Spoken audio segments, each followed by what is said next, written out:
It's not even about ego bruising. It's like this is life and death sort of situations. It's not at all about ego bruising. Like, not so much. This is about, this is like, quite desperate.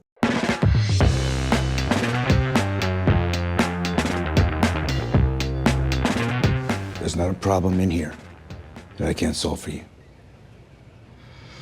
I don't anticipate needing any assists, Mike, I'm being honest. Mike and Hobbs are both very used to getting their way, or making people give them their way, right? Yeah. And so when they first come up against each other, there seems to be an instant recognition of like, oh, maybe I have to work differently at this time. I know that you and my predecessor had an arrangement, but I'm not Kareem. There's no more free passes. Talk to me about the feelings that might bring up for him when he's had so much power for such a long time. Well, I think it's not about having the power. It's about his brother being, as a cop, being in prison already is a giant problem. So to have any headwind whatsoever, to not be able to help him, the helplessness, I think, is much more of it's not even about ego bruising. It's like this is life and death sort of situations. It's not at all about ego bruising. Like, not so much. This is about, this is like, quite desperate to be able to protect. And there's jockeying for like sort of, how do I work with this person to like, all I want to do is just get my brother out of the jail, let alone try to protect him in the jail. I promise to protect Kyle like I do all my wards. I will keep him alive. So there's really just that. And then there is this sort of navigating of like, okay, let me try to be nice at first, and then we go in and start hitting the hammer, and it goes back and forth on that. Where's Merle Callahan? He's in the infirmary. He won't get to Kyle. Man's on his last legs as it is. We just got this. There is that sort of chess play and that sort of banteriness to it a bit, but there's real great desperation here. And, later on you learn there's that all the way around. This is my castle now, and only I can lower the drawbridge.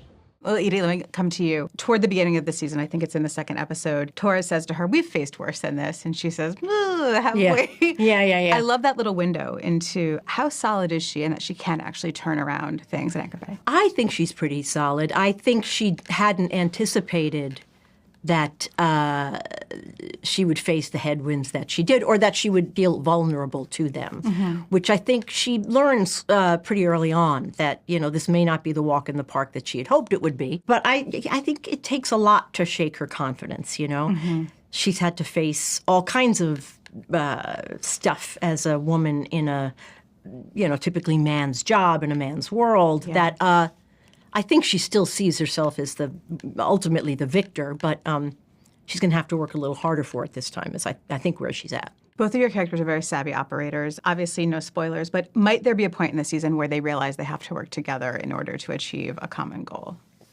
There are many ways it could go. Yeah. I think, any number of things could happen. Goodness. I mean, something's got to give at some point, Yeah. I'm not going to say what or who does, but, something's got to Give me an episode. Give me an episode that we should pay close attention to for this relationship. You're going to have to watch the whole thing. I Yeah, can tell you. No. I need one. Give me one. For me, it felt like a long movie. Yeah. I can't remember which episodes, Yeah. which were which. Yeah, to me, it's not even an episode. It's like the third act, if anything. Yeah, that's right. Yeah. I can't believe that Kyle's taking the fall for that. I throw Robert's ass under the bus with quickness. Yeah, throw him under the bus and then what? After the events of season 3, there's a little bit of a power vacuum in the town and the prison.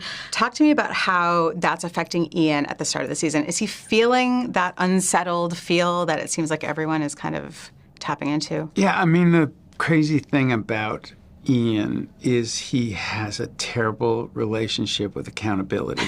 He just does. And so he just feels he can put anything under the rug. He can deal with it and present a face that will work within the social construct. Organized crime always regenerates. This stuff is going to happen. Yeah. And we will deal with it. And he is outwardly not afraid, and he will deal with anything. But he's always terrified.